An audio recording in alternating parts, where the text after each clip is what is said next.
kesehatan umum dan kesejahteraan masyarakat secara umum. Seperti itu. Nah, tetapi tidak hanya itu, tapi juga ada tantangan di bioenergi.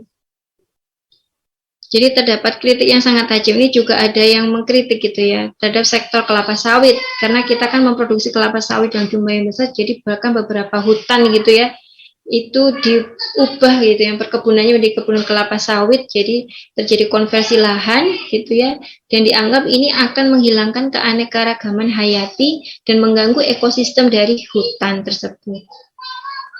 Ini ada yang menganggap kalau mungkin orang yang peduli terhadap hutan ya, lingkungan, bahwa ini juga akan mematikan keanekaragaman hayati terhadap hutan tadi, begitu ya.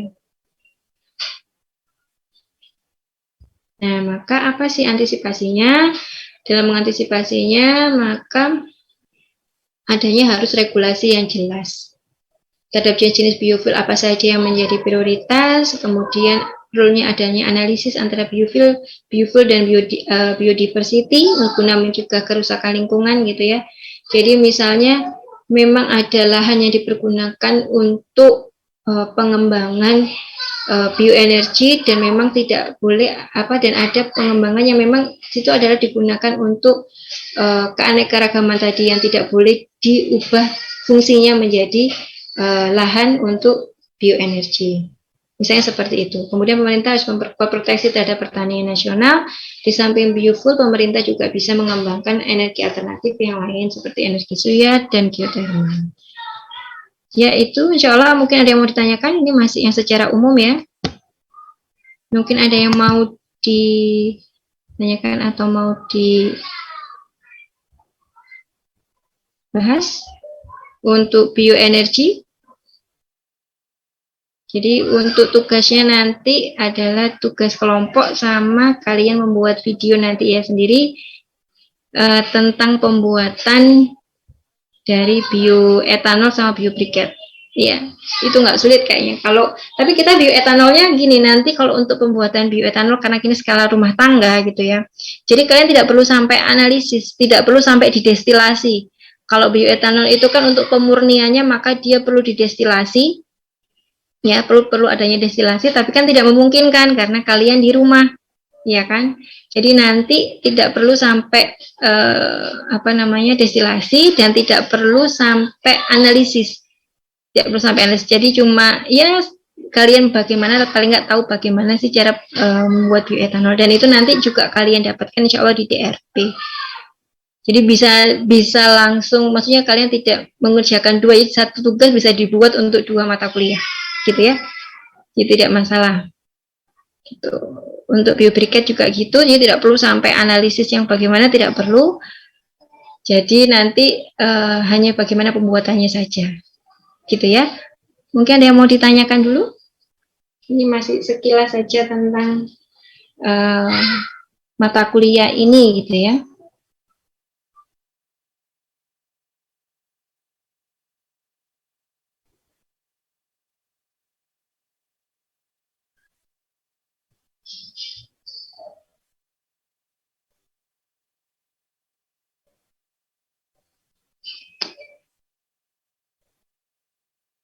Ada yang mau ditanyakan?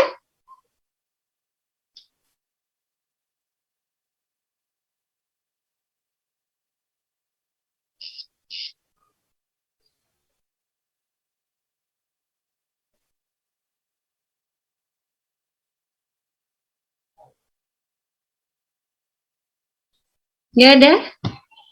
Jelas semua berarti ya? Oke, kalau gitu coba sih saya yang tanya. Yang tadi kita bahas aja. Bu, permisi, saya mau tanya. Oke.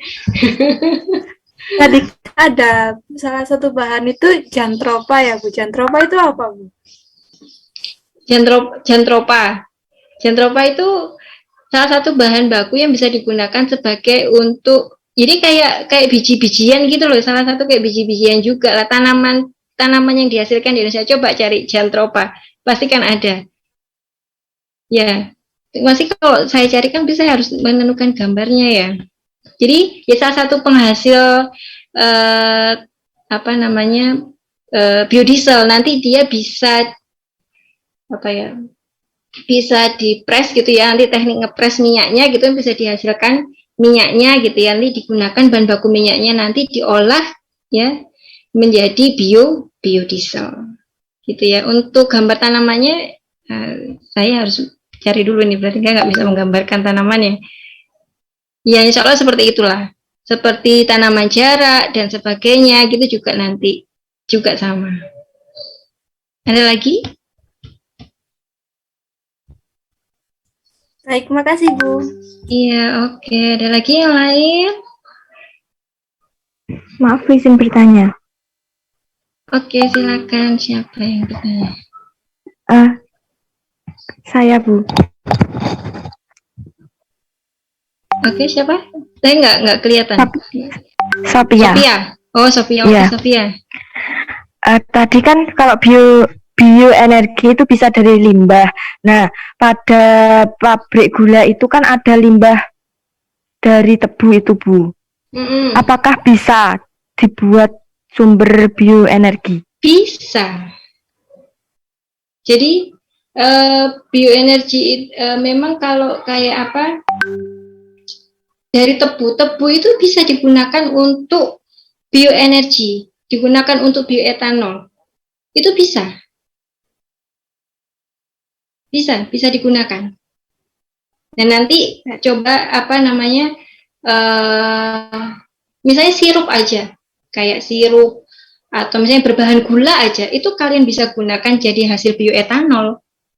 Gitu, yang berbahan-bahan gula gitu, yang dia menghasilkan pati gitu ya, ada patinya, ada gulanya, itu bisa dia dihasilkan menjadi bioetanol. Makanya skala rumah tangga itu ya apa namanya, dari minuman bekas, minuman apa yang dia masih ada bahan gulanya, dia bisa kita gunakan, kita fermentasikan, kita menjadi bioetanol. Seperti itu. Jadi coba dicari untuk yang apa namanya, kalian nanti coba pembuatan bioetanol ya, dari bahan-bahan yang nggak usah sulit-sulit, dari yang ada di sekitar rumah kita, pokoknya dia bisa berbahan gula, bisa digunakan sebagai apa namanya, produksi bioetanol. Terima kasih, Bu. Ya.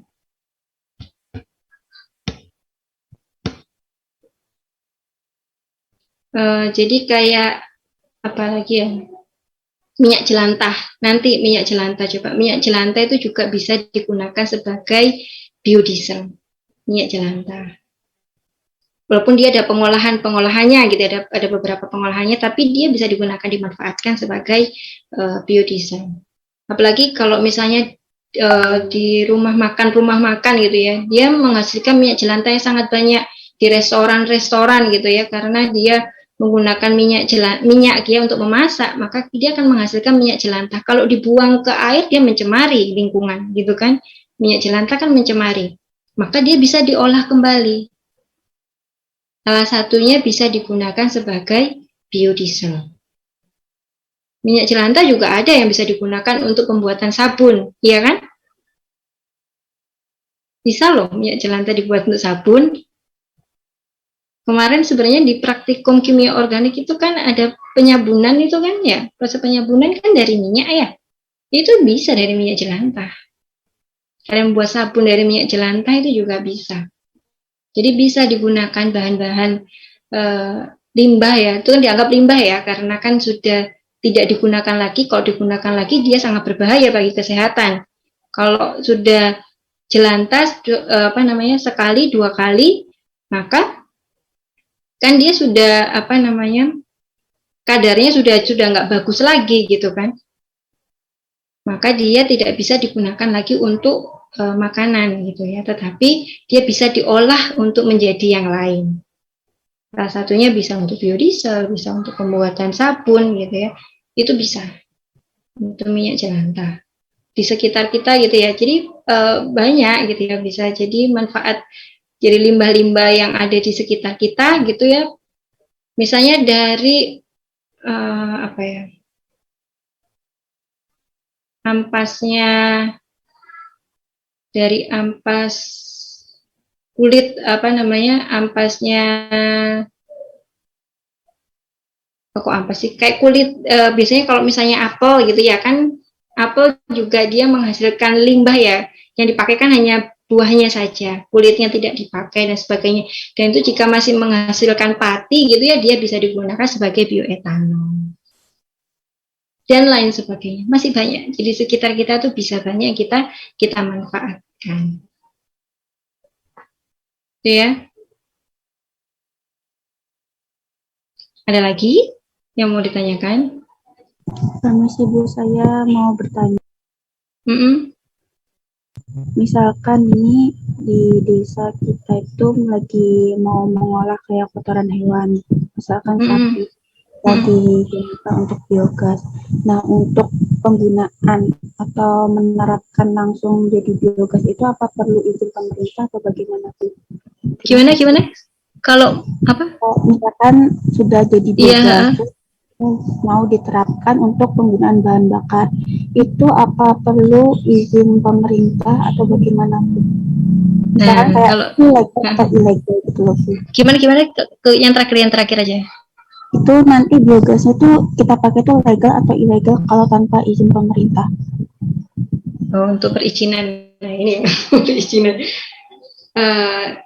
Sebenarnya kalau sudah banyak ya kan, memang ya kalau misalnya kayak kotoran sapi, kotoran binatang yang masih bisa dimanfaatkan ya, kalau misalnya dia dibuang gitu kan sebenarnya memang dia bisa digunakan ya. Kalau di tempatnya Devina emang digunakan untuk biogas, diolah. Permisalan saja Bu. Oh, permisalan saja, saya kira sudah mengolah, belum ya. Jadi kalau misalnya diolah gitu maka mungkin perlu ya. Tapi kalau skala rumah tangga ya, itu ada kok. Skala rumah tangga itu sepertinya dia memang ya sudah hanya digunakan di lingkungannya saja untuk bahan bakarnya untuk masak gitu ya, untuk masak itu. Tapi sepertinya tidak perlu sampai harus izin juga pemerintah, sepertinya tidak perlu ya. Apakah kemudian tapi mungkin kalau dia dalam jumlah besar gitu ya, itu kan ada alatnya ya. Jadi itu kayak bikin nanti itu kalau untuk biogas itu kan ada alatnya sendiri. Jadi dia akan dibangunkan tempat untuk mengolah si kotoran itu ya, biasanya ditanam di di bawah tanah gitu ya, atau dan sebagainya itu, terus nanti baru disalurkan lewat selang-selang gitu kan ya. Nah, itu bisa juga selain dari kotoran juga bisa dari limbah rumah tangga, misalnya dari sampah-sampah rumah sayur-sayuran yang sudah misalnya sisa-sisa masakan dan sebagainya yang tidak terolah, maka kan bisa juga dimanfaatkan itu. Nah, itu saya rasa sepertinya kalau itu sudah banyak ya dipakai di pedesaan dan banyak juga ya. Dan sepertinya masa pemerintah daerah juga mendata sepertinya kok ya tidak ya. Tapi kalau untuk perizinan saya juga kurang tahu. Saya juga tidak tahu kalau misalnya apakah kemudian harus sampai izin gitu ya. Saya kurang tahu sih, kalau saya tidak tahu, tidak sampai ke situ gitu ya. Gitu. Baik Bu, terima kasih atas jawabannya. Oke. Di situ potensi banyak ternak di tempat Devina? Lumayan banyak Bu, sapi-sapi. Oh gitu. Dan sama ini dimanfaatkan kotorannya tidak? Kalau itu kurang tahu sih Bu, karena nggak pernah langsung terjun ke sana. Oh gitu. Oke. Sebenarnya kalau memang banyak peternakan gitu ya, sebenarnya bisa dimanfaatkan ya untuk daerah sekitarnya, dikumpulkan, diolah sendiri oleh masyarakat gitu ya. Ya, tapi akhirnya bisa juga kan misalnya untuk mengurangi gitu ya, mengurangi bahan bakar fosil tadi ya. Bisa bermanfaat juga gitu ya sebenarnya. Gitu. Oke, ada lagi?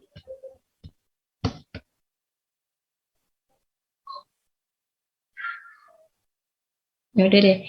Kalau nggak ada lagi, saya akhiri ya untuk perkuliahan awal kita pertemuan pertama ini ya.